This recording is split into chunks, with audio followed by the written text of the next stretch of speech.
राजगांगपुर थाना अधिकारी श्री मनोरंजन प्रधान तत्वावधान विशेष सूत्र खबर पाई रात्रिकालीन भ्राम्यमान पुलिस गाड़ी को सूचना देवा परे राजगांगपुर पौरपालिका अधीनस्थ जेल चार्ज पड़ियाठारे किछि असामाजिक प्रकृति युवक राजगांगपुर अंचल प्रतिष्ठित व्यवसायी पेट्रोल पंप एवं ज्वेलरी दुकान रे डकायत करने योजना करुवा समय 13 तारीख रात्रि अतर्कित चढ़ाऊ करी 8 जन बछा बछा डकायत को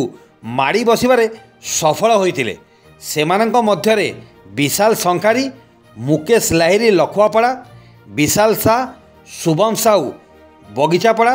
एमडी गोल्डन मिशन होता, एमडी रेहान इस्लाम छक, एमडी इमरान अंसारी इकदा मोहला, रघुवीर सिंह तालकीपड़ा एवं सेमानंकठारु 4टी गामुछा, 4टी मुखा, 2टी छुरी, गोटिए लुहारड, गोटिए भुजाली, गोटिए छोट खंडा,